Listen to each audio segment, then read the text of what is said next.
哔哩哔哩。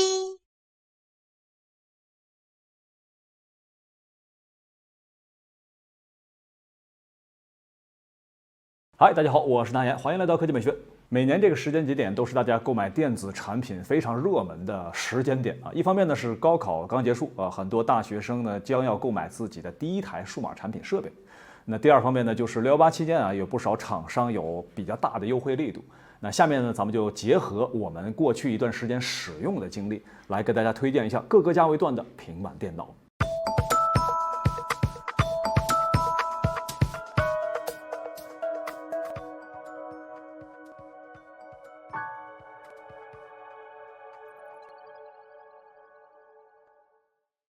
在正式开始之前啊，先说一下我个人的一些观点啊。一直以来呢，我都认为平板电脑这个品类，它一定不是你的唯一的数码设备，它应该是你的第二台啊所谓的电脑，甚至是第三台辅助的设备。根据我还有我们身边很多同事的使用经验啊，平板电脑呢有很大的几率会出现这种买前它一定有生产力啊，买后呢它就是必占爱奇艺的情况。第二个呢，就是最近几年啊，各大厂商都开始推出了自家的平板电脑，整个市场也不再像以前一样是 iPad 一家独大的局面，变得更加丰富了。所以呢，我们更加倾向于你使用谁家的品牌的手机啊，就更多的要考虑这家的平板电脑。第三点啊，本着数码产品买新不买旧的原则，我们选择的产品呢，是从去年的3月份到今年的5月底，这一年的时间内所发布的30多台平板电脑，按照价位段来进行推荐，尽量覆盖到你不同的预算需求。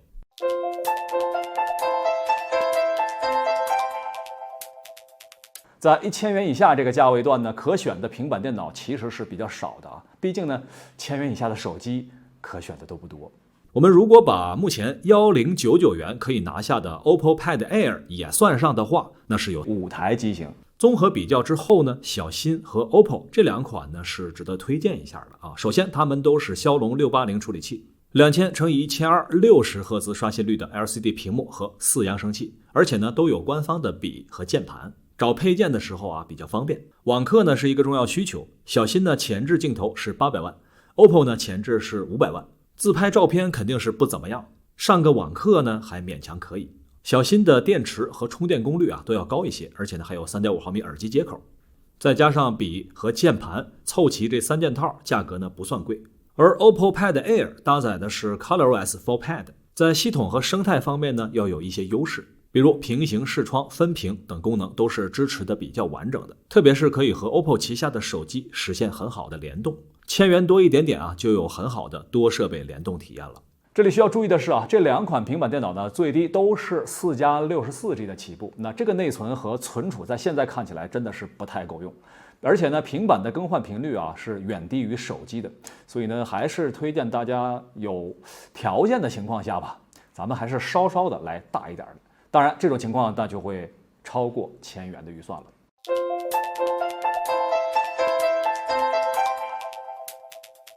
来到2000元以下的价位段，那可选的机型就变得多了起来。首先看小米平板5和荣耀平板 V7 Pro， 这两款机型的处理器呢是比较接近的。小米平板5搭载的骁龙860的表现要稍好一点，二者的屏幕参数呢也是相同，而且呢都搭载了4扬声器。充电续航方面，小米的电池容量和充电功率要稍大一点。而在系统方面呢，荣耀平板所兼容的设备会更多。我们实测下来呢，不光是荣耀自己的手机，包括华为的手机也都是可以和荣耀平板进行联动的。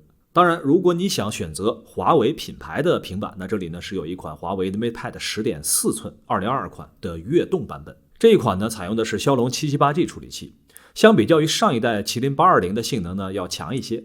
如果你很看重华为的品牌，那么这一款呢是可以选择的。但是呢，你需要注意，有一个配置是麒麟710A， 这个版本呢就不推荐了，它呢是比较弱的，除非呢你只用来看剧。另外还有一款新发布的 Realme 真我平板 X， 我们在使用过之后呢，感觉 Realme 手机是可以考虑啊，入门平板该有的它都是有的，而且呢也有官方的手写笔和键盘配件。但是呢，它目前的平板系统优化还有待增强。比如说，在分屏状态下呢，这个备忘录是不能够进行书写的。希望 Realme 后续呢能够给平板更新更多的功能。刚才说的这几款呢，都是由手机作为功能上的联动和加持有加分。如果呢你本身并不是用上面这几台手机，而且呢也不在乎手机和平板之间的联动，希望用更低的价格买到配置好一点的，那么这个价位段呢，还有一款就是小新 Pad Pro 11.5，它用的是骁龙870 6+128的存储配置，2560×1600的分辨率，而且有90赫兹的刷新率的 OLED 屏幕。这一套配置啊，在2000元以下边是独一份了。甚至呢，核心配置和更高价位的一些平板相比呢，也不遑多让。甚至它还有双摄以及侧边指纹识别等等功能。看起来啊，没有手机生态帮忙，就只能在纯硬件上面让点地了。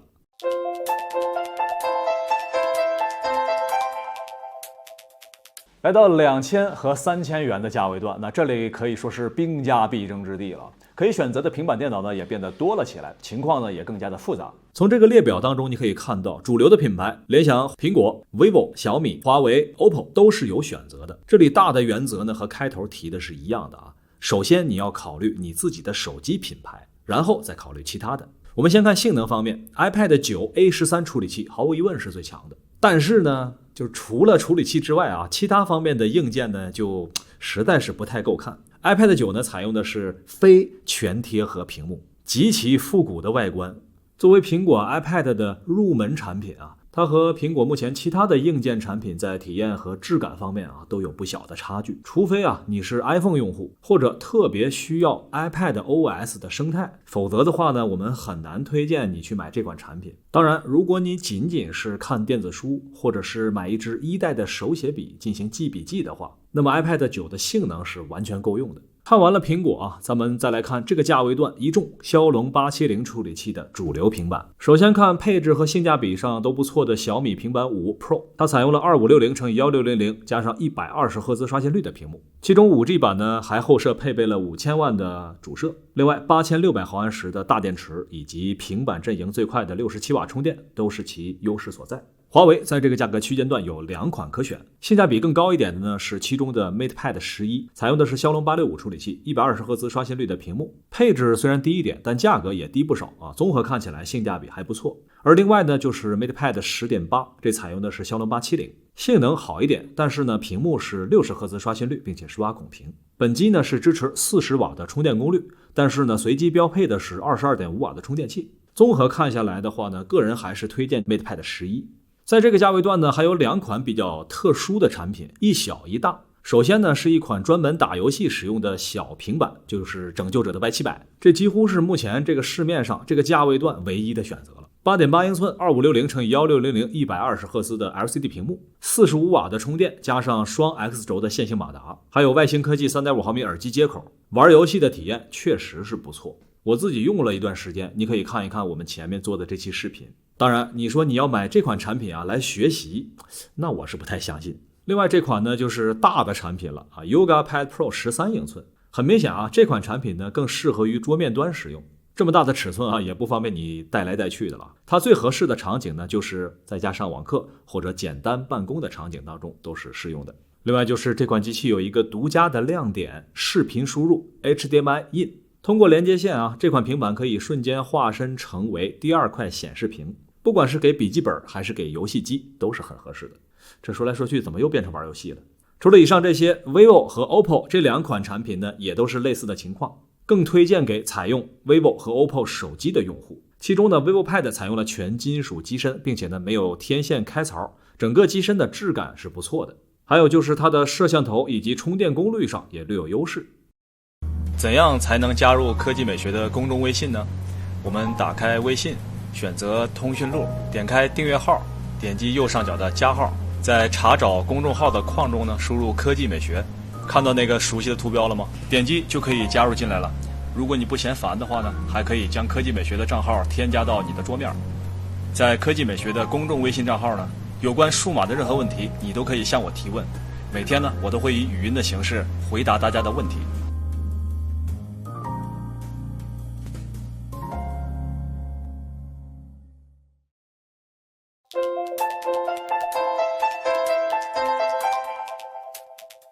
在这个价位段啊，值得关注的机型就少了一点啊。目前看呢，只有这5台机型。在这里呢，首推的机型就是苹果的 iPad Air 第5代。在强大的 M1 芯片加持下，其性能是毋庸置疑的。特别是在9月份啊，即将更新正式版的 iPad OS。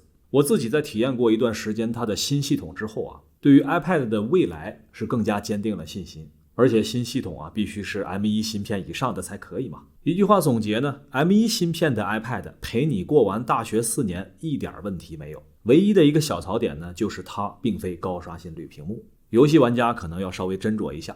除此之外，如果想要便携的小平板，那还有 iPad mini 6 A15 处理器的性能还是很强的， 8.3 英寸的大小呢，随身携带也很方便，还支持 Apple Pencil 第2代的笔。但是呢，相对于 Air 来说，一个是处理器不支持最新的操作系统，另外呢，它也没有高刷，想要玩游戏呢，多少有点遗憾。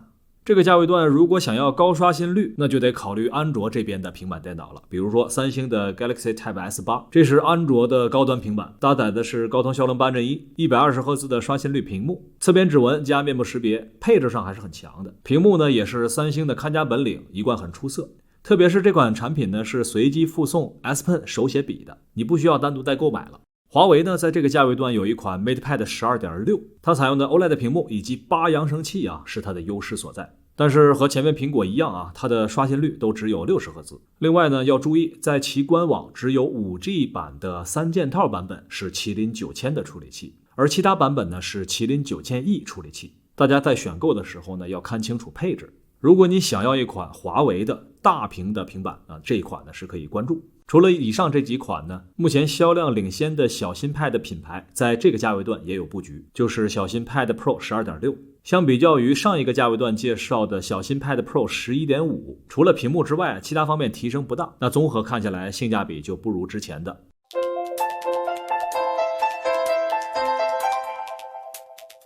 最后就是5000元以上的价位了，那这里就只剩下苹果和三星的布局，没什么好说的，直接推荐 iPad Pro。整体配置毫无疑问是平板电脑的旗舰产品。M1 芯片、Face ID、激光雷达扫描仪、4扬声器、超强的屏幕，如果预算足，还有2TB 的容量可以选择。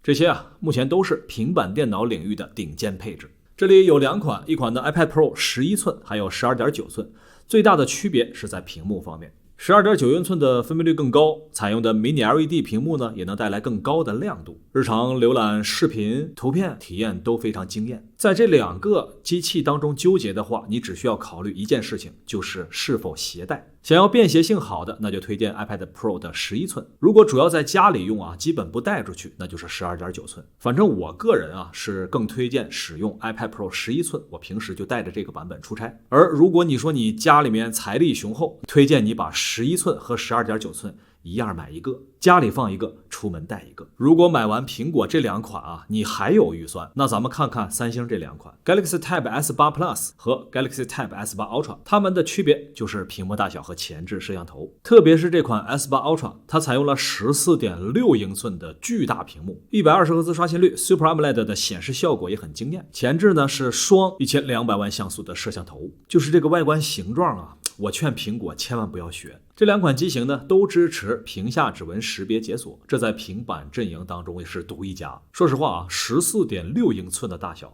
搭配上键盘和鼠标，这俨然就是一款笔记本电脑了。超大的屏幕显示效果呢也非常的棒，严重怀疑三星是来卖屏幕的。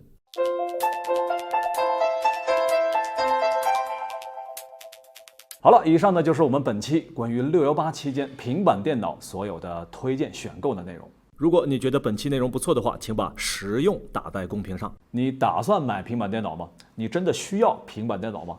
你打算买什么价位的平板电脑呢？大家可以把你心目当中的那个价格打在弹幕上面。